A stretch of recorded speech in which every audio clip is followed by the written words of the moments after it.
అందరికీ నమస్కారం. Welcome to Swathi simple life channel. ఈరోజు నేను చాలా సింపుల్గా క్లాత్ మీద రొట్టె చేయడం ఎలానో చూపిస్తాను. చాలామందికి రొట్టె చేయడం కష్టంగా అనిపిస్తుంది కదా.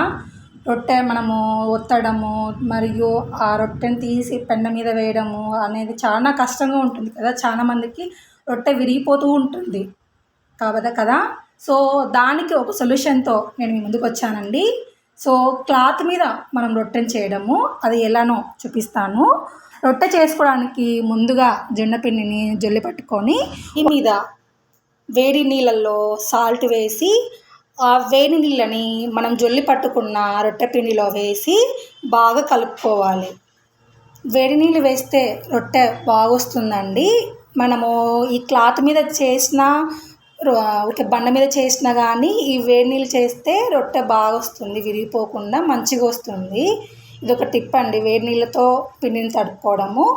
వేడి నీళ్ళు వేస్తున్నాం కదా, చేయి కాలుతుంది కదా, ఇలా వేడి నీళ్ళు పోసుకుంటూ తగినంత క్వాంటిటీ చూసుకుంటూ స్పూన్ తీసుకొని ఇలా మిక్స్ చేసుకుంటూ ఉండాలి. ఇలా చేస్తూ ఉంటే మనకి చేయి కాలకుండా పిండిని కలుపుకోవచ్చండి. ఇలా పిండిని బాగా కలుపుకోవాలి. మనం ఎంత బాగా పిండిని కలుపుకుంటే అంత బాగా మనకు రొట్టె వస్తుంది. ఇలా కలుపుకున్న తర్వాత ఈ పిండిని నేను చిన్న రొట్టెలనే చేస్తున్నానండి, పెద్ద రొట్టెలు ఏం చేయట్లేదు. కాబట్టి మనకు ఎంత సైజు రొట్టె కావాలో ఆ సైజు తగినట్టుగా మనం పిండిని తీసుకొని ఒక క్లాత్ తీసుకొని ఆ క్లాత్ని వాటర్లో క్లీన్ చేసుకొని తడి క్లాత్ అండి, ఆ తడి క్లాత్ పెట్టి మనము ఈ పిండి ఉంటుంది కదా, ఈ పిండి రౌండ్గా చేసుకొని నేను వీడియోలో చూపిస్తున్నట్టుగా ఇలా చేసుకోవాలండి. చూడండి వీడియోలో ఇలా మనము రౌండ్గా ఇలా పెట్టుకొని అరచేతి ఉంటుంది కదా, అరచేతిలో మధ్య ప్లేస్లోంచి మనం ఇలా ప్రెస్ చేసుకుంటూ మనము ఒత్తుకోవడమే అండి. నాకు ఇదే చాలా ఈజీ అనిపించిందండి. మామూలుగా నేను బండ మీద కూడా చేస్తాను.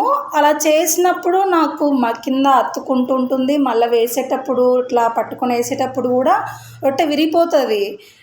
నేను బాగానే రొట్టె చేస్తాను, కానీ వేసేటప్పుడు నాకు సరిగా రాకుండా రొట్టె అనేది విరిగిపోతూ ఉంటుంది. కాబట్టి నాకు ఇది మంచిగా అనిపించింది, ఇలా ఈ వే అనేది. చూడండి ఇలా నీట్గా చేసుకుంటూ మనము కొంచెము వాటర్ అద్దుకుంటూ ఉంటే మనం ఇంకా కొంచెం ఈజీగా అనిపిస్తుంటుంది. మధ్యలో చూడండి కొంచెం వాటర్ ఇలా అద్దుకుంటూ మధ్యలో ఉన్న మందం ఉంటుంది కదా, దాన్ని ఇలా ప్రెస్ చేసుకుంటూ నాకు నచ్చిన సైజులో చేసుకుంటూ ఉంటాను. ఇలా క్లాత్ మీద చేసేటప్పుడు కొంచెం నాకు మందంగానే వస్తుందండి రొట్టె, పతలాగా అనేది రాదు. ఇంకా వేరే వాళ్ళు ట్రై చేయొచ్చేమో, బట్ నాకు మరీ పెద్దగా అంత అవసరం లేదు. నేను కొంచెం స్మూత్గా సాఫ్ట్ రొట్టెలు కావాలి అనుకున్నాను కాబట్టి కొంచెం మందంగానే చేశాను. ఇలా మనము ప్రెస్ చేసుకుంటూ ఉండాలి రొట్టెని.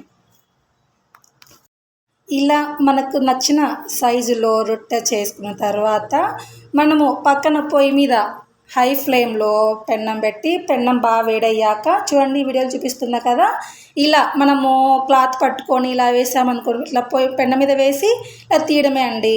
చూడండి రొట్టె విరిగిపోలేదు, మనకు నచ్చినట్టుగా రొట్టె తయారైపోయింది. విరిగిపోతుంది, వస్తుందో లేదో అని టెన్షనే లేదు, ఈజీగా చేసుకోవచ్చు. మనము జస్ట్ చిన్నగా ప్రెస్ చేసుకుంటూ చేసుకోవడమే అంతే అండి. చూడండి ఇలా పెన్న మీద వేసిన తర్వాత రెండు పక్కల మనము చూసుకుంటూ రొట్టెని మనకు నచ్చినట్టుగా మనము కాల్చుకోవడమే అండి.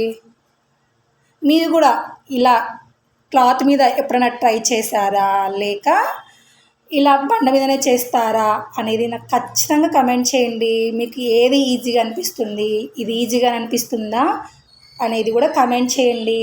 మనము బండ మీద చేసామనుకోండి, ఆ ప్రెస్ చేసేటప్పుడు రొట్టెని మనం పొట్టిపిండి వేస్తాం కదా, పొడిపిండిని ఆ పొడిపిండి వేసేటప్పుడు అంతా చుట్టుపక్కల ఉంటుంది, క్లీన్ చేసుకోవడం కూడా కష్టంగా అనిపిస్తుంది కదా. మనము ఒక్కసారి రొట్టె పిండిని చేసుకొని ఇట్లా పెన్న మీద క్లాత్ని చేసామనుకో రొట్టె ఈజీ అయిపోతుందండి. అంతే అండి, ఎంతో ఈజీగా రొట్టె చేయడం రాని వాళ్ళు కూడా ఈ వేలో రొట్టె చేసుకొని హ్యాపీగా తినేయచ్చండి. మీకు కనుక ఈ ప్రాసెస్ నచ్చితే ప్లీజ్ లైక్ చేయండి, షేర్ చేయండి, సబ్స్క్రైబ్ చేయండి.